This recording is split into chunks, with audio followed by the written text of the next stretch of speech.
Hey, what's up, everybody? The Amazing here, bringing another review. This time is of the Figma 333 Guyver 3, which works out, hey, it is what it is. The numbers match. So, we're going to get Agito in his form of Guyver when he's in his bio-boosted armor. He's a nice semi-gloss black. It's really nice. But I have a small amount of qualms with it. But otherwise, I really like the figure. I like where Figma's going with it. Just like when Show came out, it was an all-new design. So, obviously, all the Guyvers would be of similar design. They obviously made their fixes to it. So let's get to that. First and foremost, I want to talk about the articulation. It's come a long way since Show, so they've made some improvements, but overall the figure still has some faults. Now you can actually rotate the joints all the way up. Please be aware that this is actually no thigh swivel. It actually comes from the upper inner joint. So don't let this false line make you think that it's thigh swivel, because it's not. Ab crunches from the upper torso and none from the lower torso, but you can actually still rotate it left and right, but you won't get a real crunch from the bottom torso. It'll be all from the upper torso, as you can see from here. Again, I asked you guys, excuse me, I'm a little sick, so trying to work through it. Now, as far as sculpt and detail go, it's pretty much nailed the manga look, so that way you actually have a feel and look for how Agito looks, and it's pretty much spot on. They nailed it. Sometimes the color changes, but that's different. Now, the difficult thing is capturing the head sculpt. It is done really, really well. Has a nice line, a nice line sheen that goes through it. You have the full detail of the orbs on each side, as well as the head scanner for the head beam. So it's really nice. I think it fully grasps Gato's look. Now, as far as toe pivot, it actually is from the forward front of the foot. Let me just change focus real fast. It's at the forward front of the foot. Rotation is only hindered by the long leg part, but as you can see, it still goes up and down, and it still can go left and right. Either way, you can get pretty much good dynamic poses with Agito. I was about to say call him Show. So you can still get pretty cool poses. So let me show you guys right now.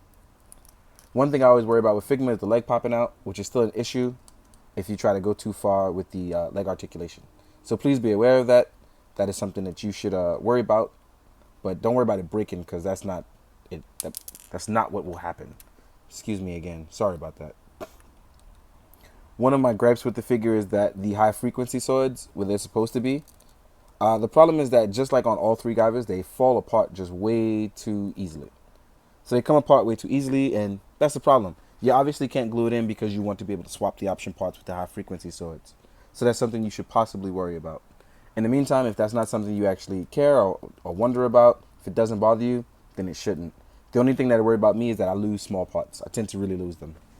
Now, talking about the high frequency swords, Agito uses two, one larger one smaller one.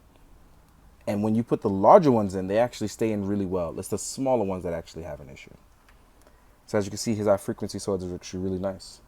They stay in, they're really long. I don't really have an issue once they're in. It's all about the shorter ones. Excuse me. So it looks actually really good. So I'm going to leave it like this. One of the cool things that Agito really comes with is the fact that he has 3 different chest plates. So you'll get the smaller one for when you want to do the cross arm one. If you want to know what number that, if you want to know what number that is, that's actually chest plate 2. Then there's chest plate 1. The difference between the two is that one is actually smaller for him to do the cross arm maneuver. They also give you extra arms for you to cross arms with. So I'm going to show you that in a second. But before I do that, one really cool thing about Agito, just like all other Guyvers, he can open up his chest for the Mega Smashes. This is always really cool. I'm a huge fan of this in Guyver. It's one of their most powerful weapons. When they use it, they pretty much deplete all their energy. And it once cut a hole in the mountain. So, always really cool stuff. It's really nice. It's a nice clear design. And I remember somebody modding theirs originally to light up. So that's actually really cool.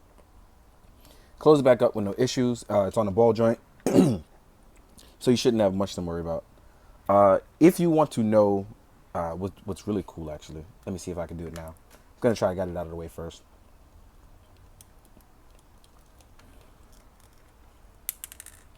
I knew I was going to drop that, but whatever.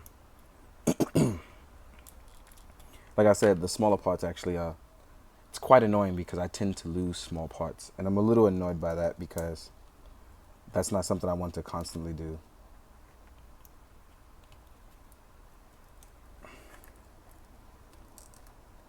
But what's really cool, like I said, you can do the cross arm maneuver.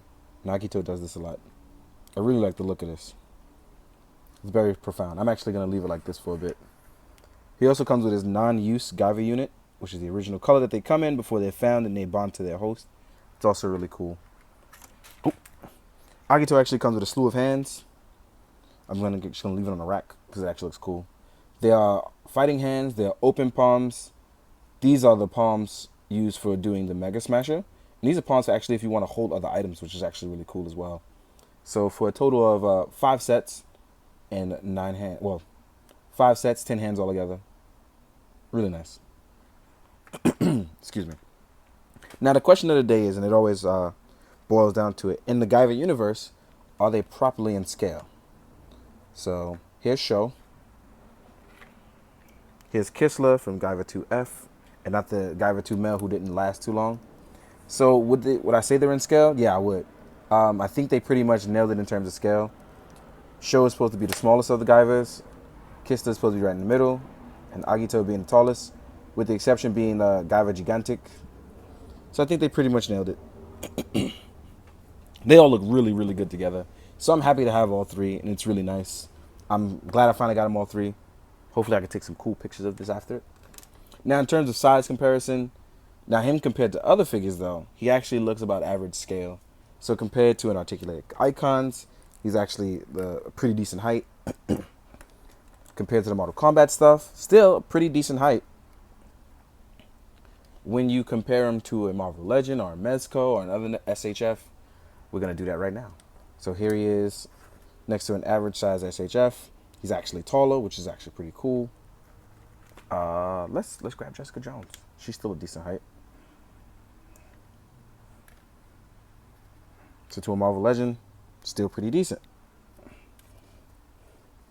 Now against Mezco, let's take a look. Actually, still pretty decent. So I like the way that Sho is actually a much bigger size that it works out for him. He actually looks like he's in a better scale as opposed to Sho or Kissner. So yeah, even with Ultraman, pretty decent scale. I like how this turned out. I'm really happy. Like I said, with the exception of the short version of the high frequency swords, I am really happy. I just don't like losing small parts, but that's just me. In the meantime, guys, I hope you enjoyed the photos at the end. Please excuse my sickness yet again. I'm doing my best to get this information to you, so I may seem a little off, so I apologize. In the meantime, I hope you drink your water. I hope you're being good, and I hope you do good. Have a good one, guys. Later.